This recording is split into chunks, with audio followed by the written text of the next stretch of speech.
Well, good. Oh, it is afternoon. Good afternoon, my friends. Welcome to the NeedleBugg. My name is Karen, and if you are all about needlework, you are at the right place. If you're new here, welcome. I am so glad that you can join me today and hopefully show you some new things and have a little chat. If you're a returning subscriber, thank you so much. Yes, we're going to look at something new again today, but those of you that have been with me should not be surprised at all because that's just how we roll around here. So let's see what we have to look at today. Oh, I'm using a new software again, so please bear with me because here I go. Computer issues again. Once again, I had to redo the computer because an update just messed it totally up. I swear, I had less trouble when I used a Mac, but we have what we have and we will make do and it will be fine and all is well. I just have to get it right of when I have to switch my camera. So first things first. First of all, I have some happy mail. Not too often that I get happy mail, but that's okay. This was a gift from, I'm just going to say her first name because I did not ask her if I could tell her whole name on the channel. So it's from Sharon. And this she sent me as a thank you for, she was one of the 15,000 subscriber giveaway winners. So she sent me this lovely thank you. There we go. A lovely thank you card with lots of little kitties on it because we all know that I love kitties. So I got this nice little card. Thank you so much, Sharon. And ends with a very nice message. And again, thank you so much for that. And what she sent was, I'm going to hold it up against here, this lovely bookmark. Is that not beautiful? Sharon, I will treasure this for a very long time. I will keep it forever and a day. It is gorgeous, and there we go. Now there's not so much glare on it. There we go. It is gorgeous, and I thank you ever so much. When this came in the mail, you made my day. So thank you, Sharon, and I'm so glad that you enjoy the videos, and I hope you continue to come back and enjoy them some more. Okay, that was my happy mail for today. So, which should we do first? The new things that Karen's been trying or stitching? Why don't we do the new stuff first and then we'll do the stitching? I've been playing around. Now, you guys know, and this is what took up most of my time this week and why there is not so much stitching, but there's more kind of just goofing around. Actually, since I'm on this screen, hold up, change of plan, back up. Let's do the stitching first, because then when I switch the camera, I don't have to switch back and forth. I've got to make this easy for me today.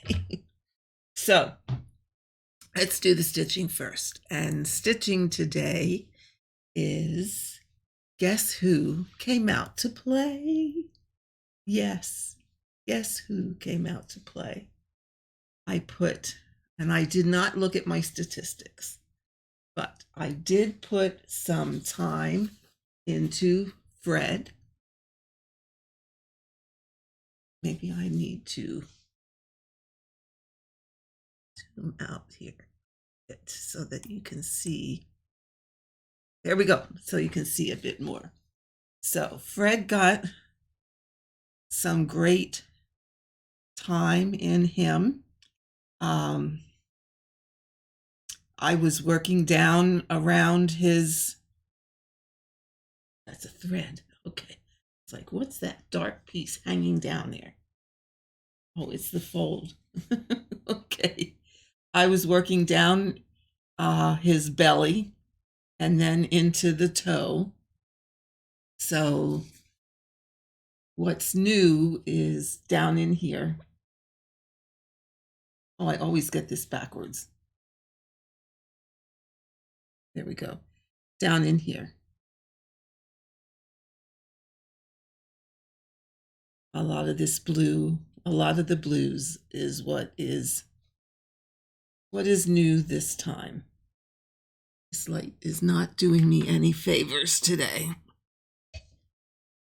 I have things all moved around because Mr. Remy decided that he was going to take up my space today. So let's do this. So I am really all discombobulated. So there we go. Hopefully you can see that because I can't see what you're seeing. But that's where we were working, down in there. So Fred did come out to play. I've kind of come to the decision that I don't know if I will do it every day, but hopefully several days a week, Fred will get a few hours stitching instead of just hiding in the dark where he's been hiding for a long time.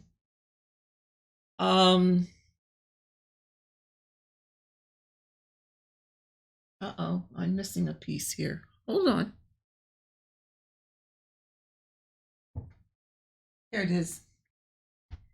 The other one I put quite a fair amount of time in. Not a lot, but a fair amount. Is Long Dog Samplers 2 Men's Morris.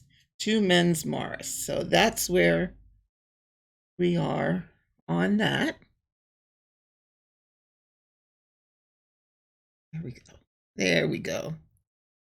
And what I filled in this time is the flowers over here. So that's what got worked on since the last time that you saw this. And I'm sorry, I did not take snapshots to show you where it was before. So you just got to take my word for it. Okay. So that's the progress on this one. I would say maybe about 500 stitches. I told you I've been playing with something new. So not a lot of stitching was done. Then I worked a little bit on our favorite one. Oh, no, no, no, no, no, no, no. No, no, no, no, no. I had these all laid out. Oh, no, no, no. We'll get them in a minute. I worked a little bit on our favorite one. This is a favorite of a lot of you and a lot of me. Is there we go.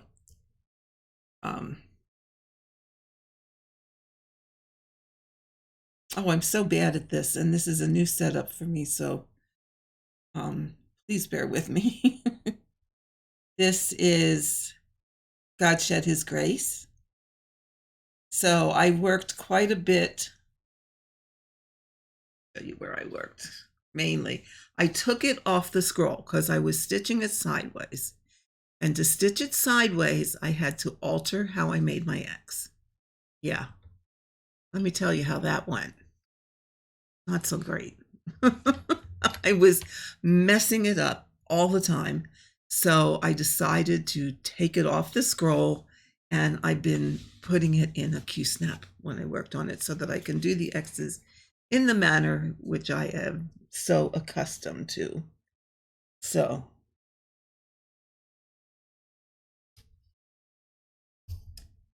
whoops, wrong way, Jose. Oh my God. As I said, I'm all discombobulated. But where I worked mostly was down here in the bottom.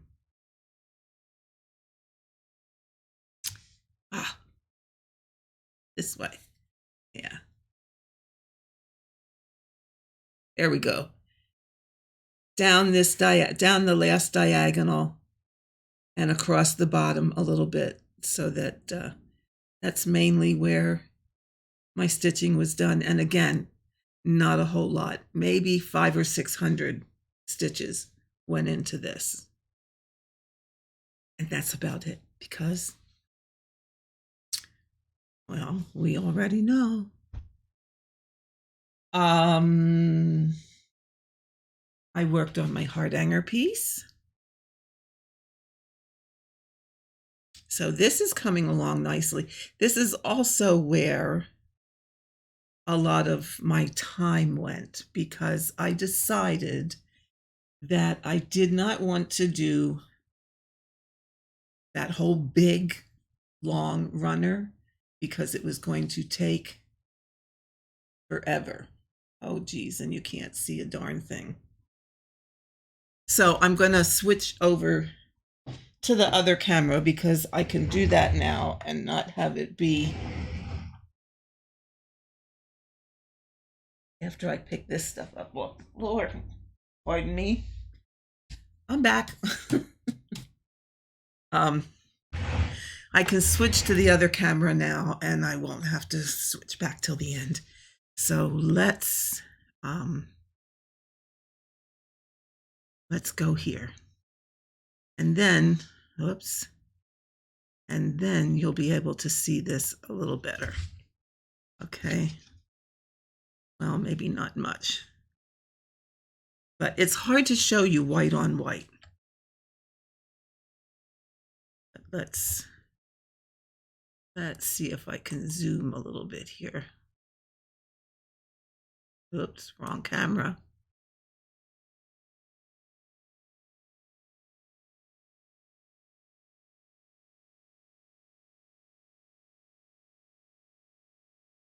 Oh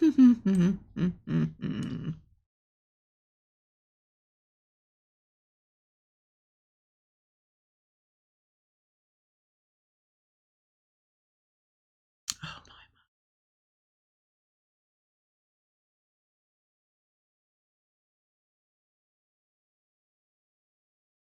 Yeah.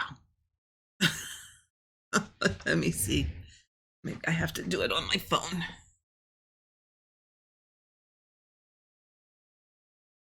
There we go.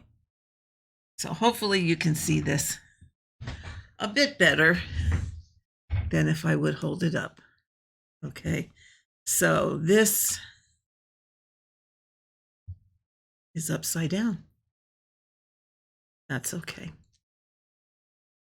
Okay. So this part is the top center.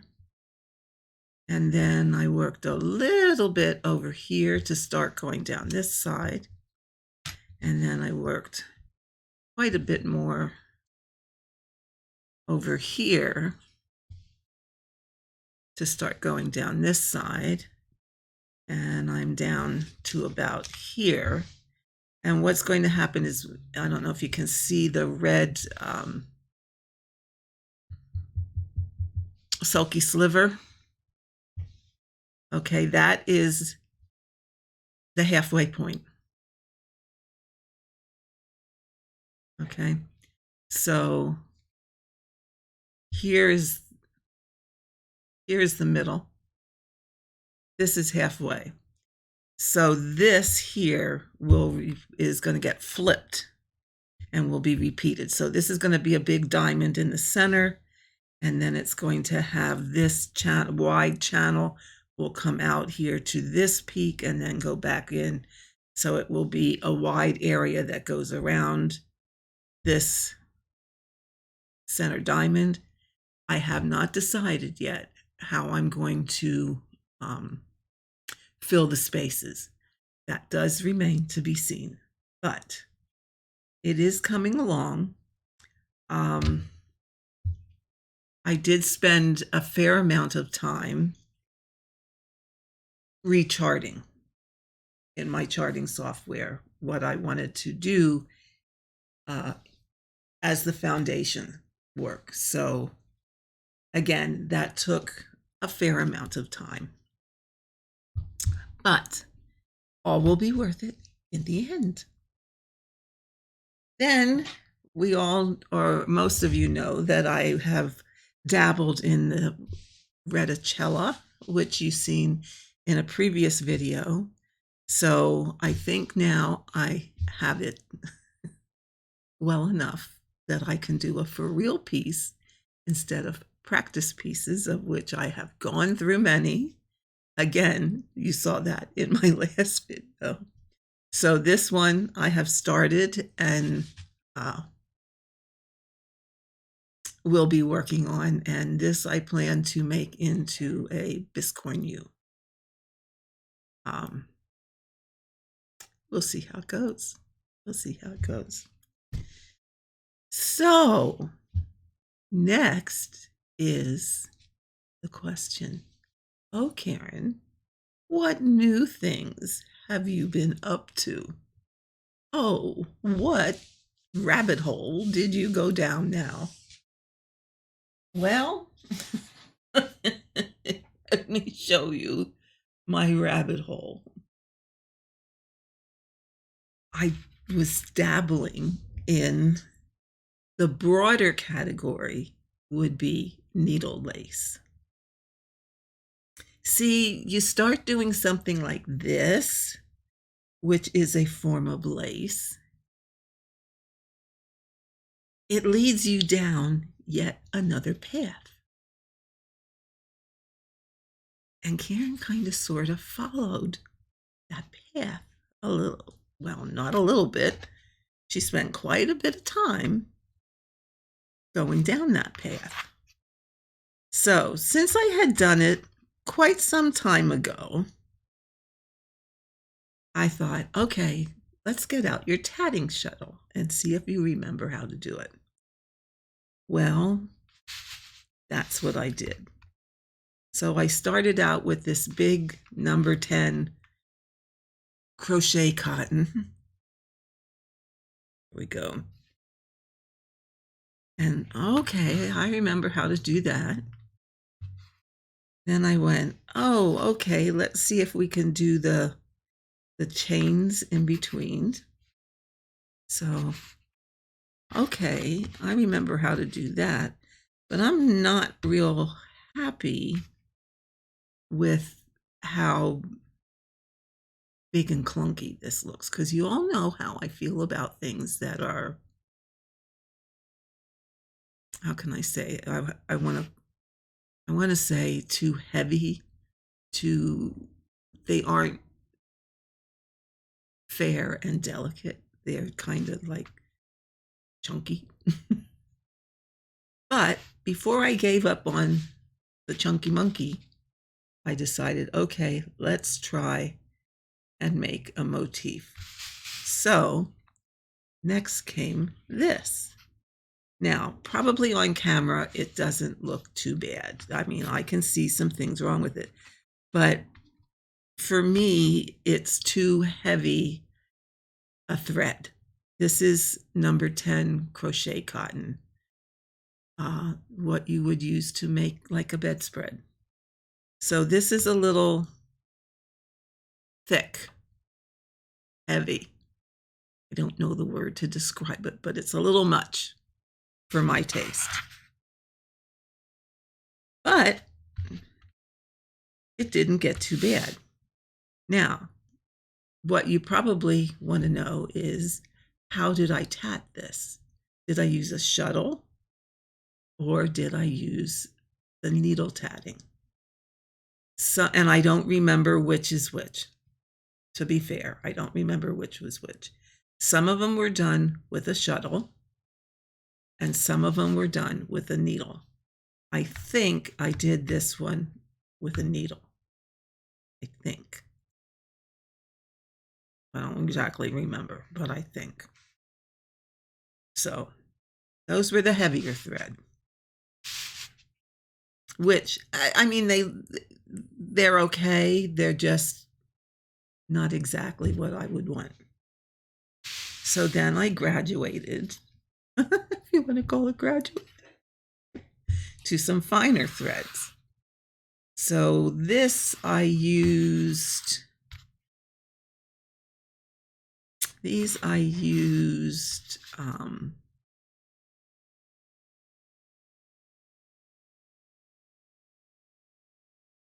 I think these were size 40 tatting thread. And they didn't get too bad. And again, I can't remember which ones I did with a shuttle or which ones I did with a tatting needle.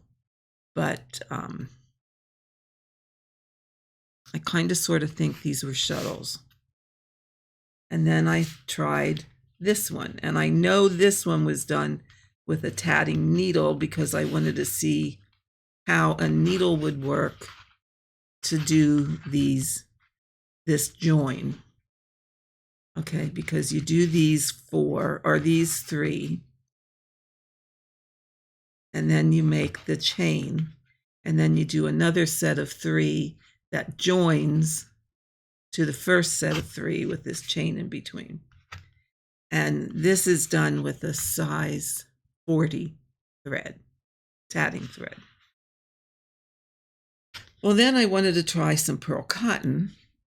So I did this because, you know, each of these threads give you a different result.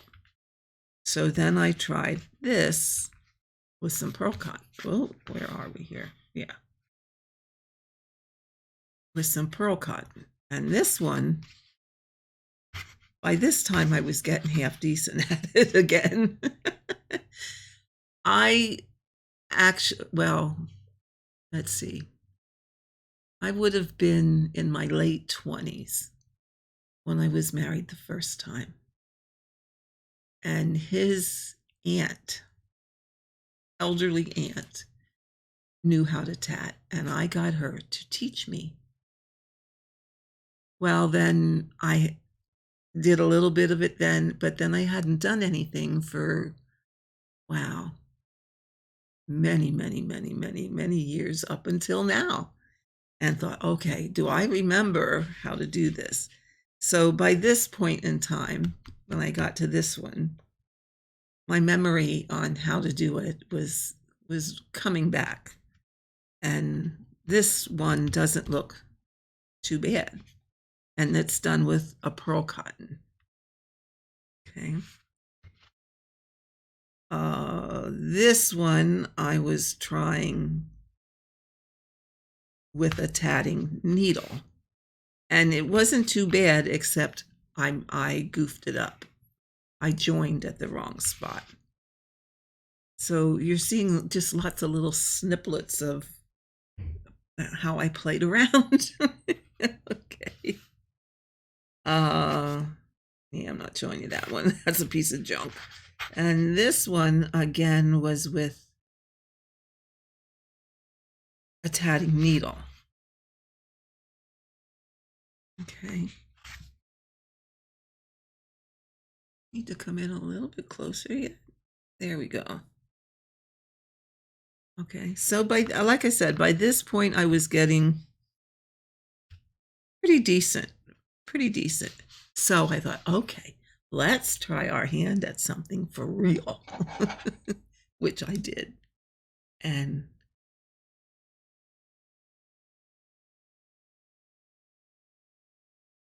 again, I don't remember if I used the needle or the shuttle, but we made a nice little square. And it really didn't get too bad. I mean, it has a mistake here where there's actually too much string left between these 2 chains. So if that would have just been closed up a little little bit more, it would have been done the way it really should have been done. So I think I did this. I can't remember. I can't remember. I did so many and I did so much different things. So that was my tatting. And it's coming back. I do want to try a couple other I watched a video where the gal was actually tatting with embroidery floss, DMC floss, which gave me this like great idea because I had bought a rather large cone to do a rather big project, of which I gave up on. It was the project that was being done for COVID, and I was going to do a square, but I just, if those that you have been here a while might remember, the fabric was just so stiff and my hands just would not tolerate stitching on it. It was a 14 count Aida, but it was so stiff and you had to use 3 strands of floss, and my hands weren't having it. They were just getting too sore from stitching it.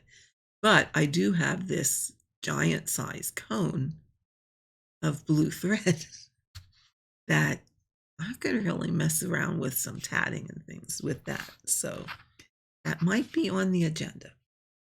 But then I was really intrigued by another form of needle lace.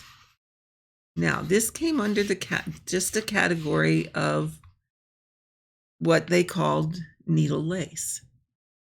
And it has a couple different, I don't know the difference, but it all seems to me to be about the same thing. There are several names that you find it under, which is Armenian. Oh my God, I can't say this. Words. Audrey, Stitchy 42, I think you gave me your problem of words. So it's an Armenian, there we go, knotted embroidery. It's also called Mediterranean knotted embroidery.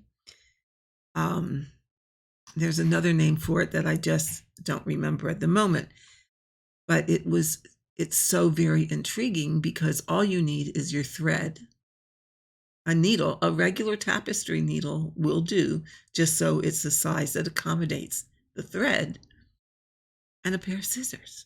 It's all you need. All you need. And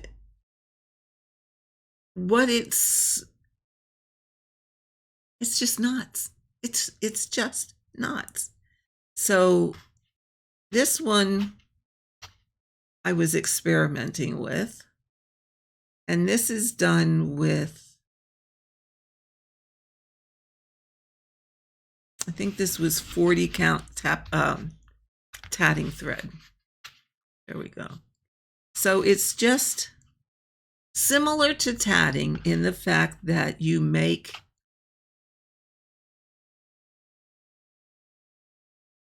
actually make a knot is what you do. You actually, let's see if I can show you here. Well, here, this is a longer piece of thread. You actually work with just lengths of thread, and you lay the thread over your hand or your finger like this. You take the needle. I don't think I have it, or do I have a needle? Now your needle is threaded. This would be a loose end of thread here. Your needle is threaded and then an end, so that your needle would go up under both of these strands, And then you take the working thread and you kind of, yeah, you wrap it around.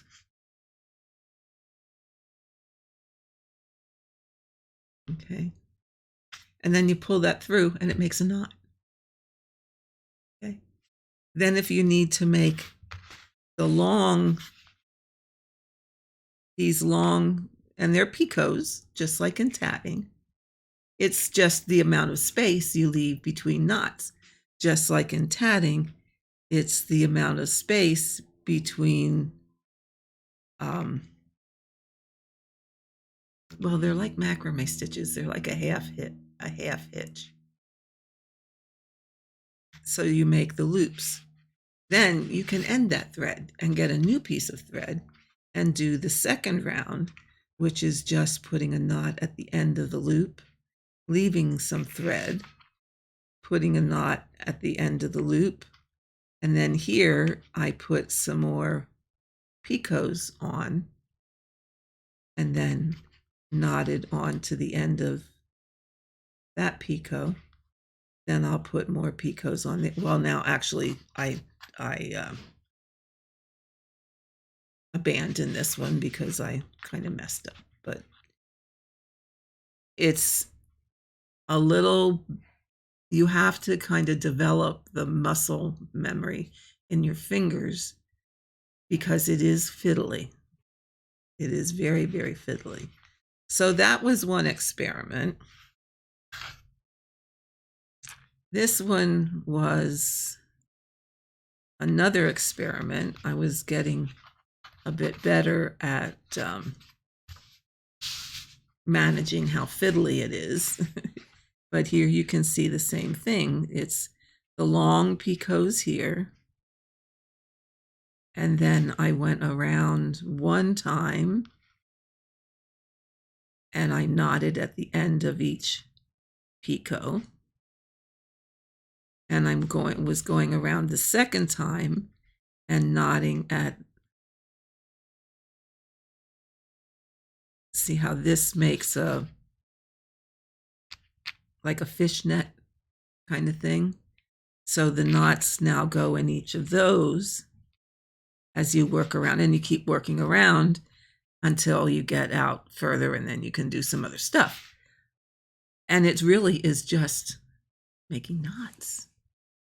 And I find this rather intriguing. It's just the fiddliness of being able to manipulate the thread.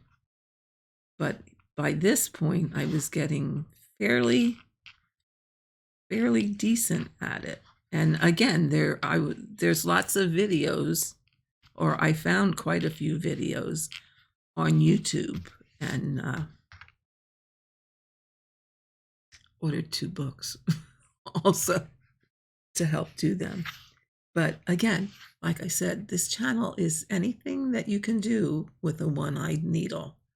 So we're just broadening our scope here a little bit. And the other reason I stopped is because right here, right here, I had an unwanted knot that left an unwanted loop. So we played around with that a little bit and it was getting better. Now these, yeah, you don't need a shuttle. You don't need the tatting needle. Like I said, it's just, this is very portable. It's all held in your hand, lengths of thread, and making knots. And whenever you run out of a length of thread in your regular tapestry needle, you just cut a new length and join it up. And along, merrily along you go. Now there is a way to make the joins that they're not noticeable. Now here I didn't cut this one short enough so I could show you that that is where I joined thread. But now if I cut that off shorter up to the knot, you're not going to know anything was joined there. it's virtually an invisible join. So again, here I was getting, the hardest part for me is two things. When you're making the knots, depending on the length of thread that you have in your needle, it's hard to keep it from twisting. So dealing with the twisting was my issue. And I kind of found that if I kept it over my hand, that my hand would stop it from twisting. That was working fairly well. The bigger problem, and it's again, this is a very, very easy technique. Very, very easy. Conceptually wise. The concept is very, very easy. What is difficult is getting all these loops to be the same. That's the hard part. That's the hard part.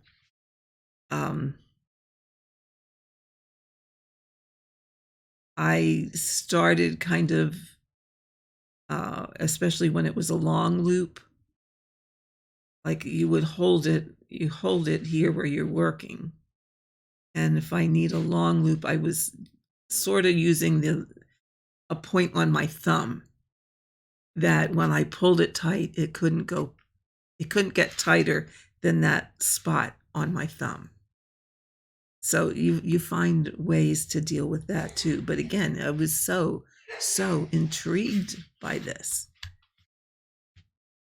And to think it actually looks so beautiful.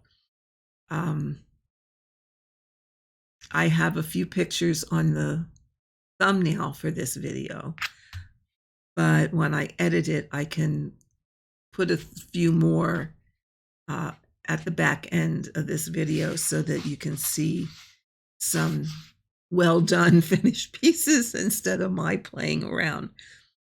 But this one, I really am leaning towards this type of lace as opposed to tatting. Yeah, this one is just tugging at me. I may want to learn how to perfect it a bit in between my cross stitching and other stuff.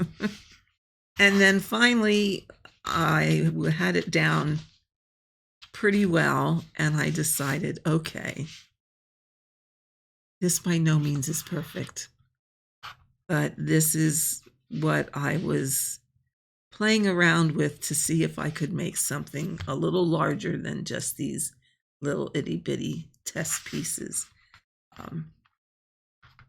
So here what I did is I made my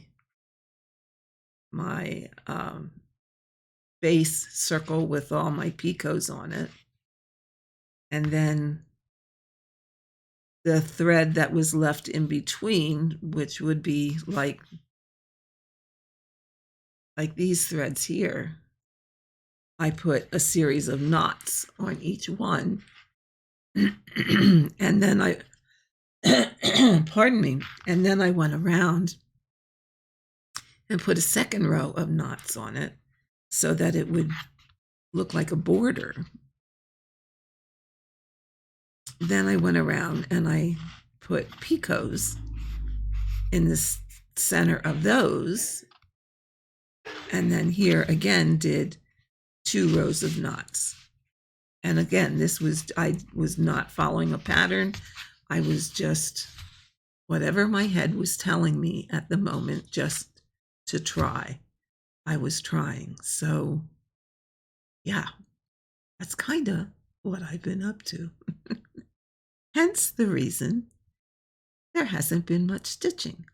But it really has been an interesting and challenging adventure. And I kind of got sucked in because I really want to pursue this a bit more. Tatting, occasional. But I really would like to pursue this more and pursue it more with an in-between thread, like, again, this is the size 10 crochet cotton.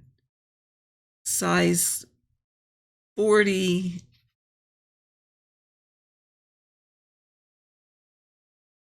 is a better option. Well, that's tatting, but yeah, this, I really only tried this with crochet cotton and this pearl cotton. This might have been a size 40, but I would use the size 40 as opposed to the heavy size 10.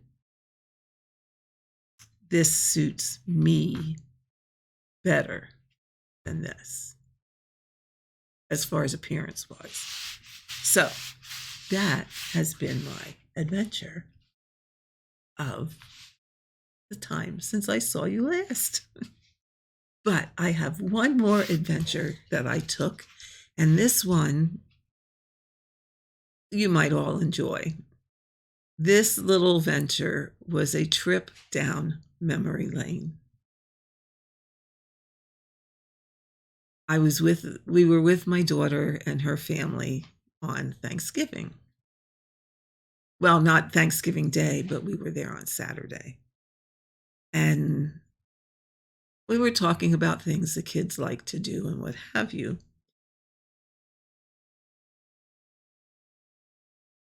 And I'm not exactly, I don't exactly remember how we got onto the subject. But we then came to these. Anybody know what they are? It's origami, and they're, I believe they're called Moravian stars or German stars. And it's a little story is the reason there was a trip down memory lane. My daughter just loves these. And I thought, oh, I wonder if the kids would want to learn how to make them. And you guys are now, Abram will be 10 years old next week. And Imogen will be 9 years old in February. So they're of an age where they could learn to make these. And then I told them the story. And the story is when I was their age, I made thousands of these. Thousands. My mom, there was a paper company somewhere close by that she would get paper from, the strips of paper. Now this is a 1/2 inch. This particular one is made out of paper that's a 1/2 inch wide, and I'm gonna say it's quilling paper, actually. It's a 1/2 inch wide, but it doesn't exactly say how long it is. Okay, but it came like this.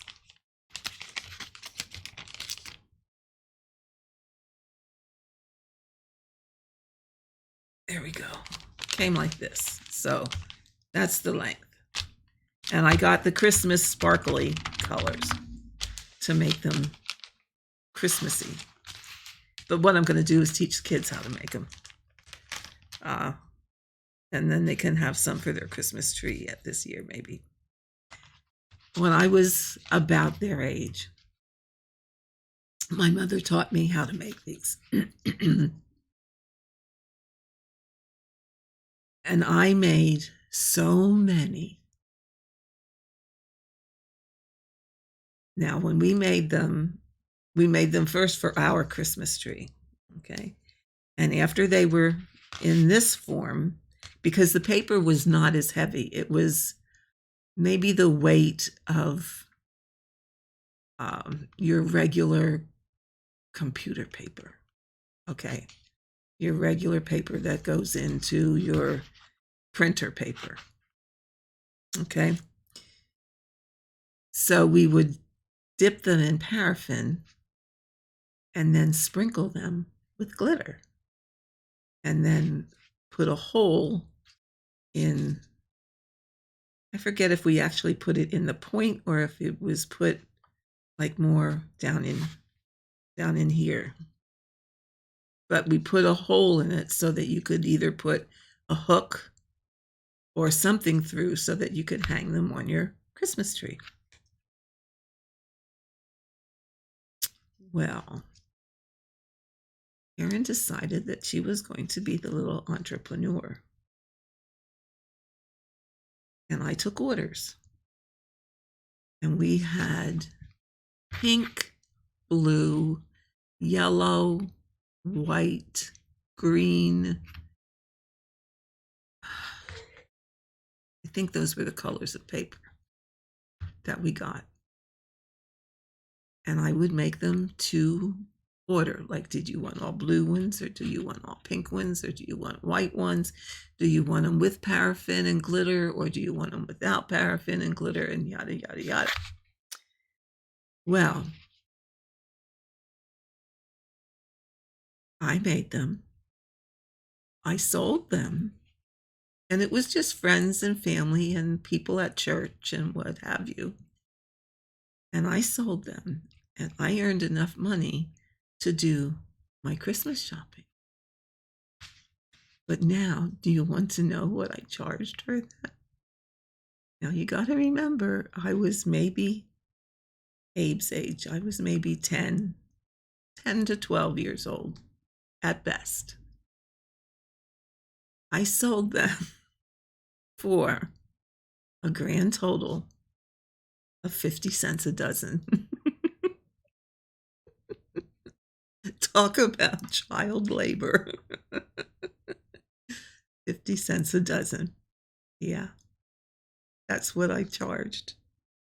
But I earned enough to buy Christmas presents for my mom and my dad and my sister and my brother and my aunt and my uncle and my grandparents. And yeah,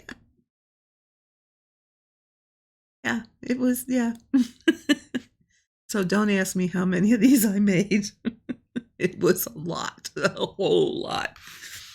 So many that I have not made them probably since that time, since I was a very, very young person. I have not made them. And I got this paper, and I sat down with this paper, and I pulled out four strips of paper, because that's what you needed. And I sat here, and I put this together, lickety split. I did not need to look up how to make them. I just sat down and, okay, fold these in half, put this together like this, do this, do this, do this, and boom, I had a star. It was a miracle.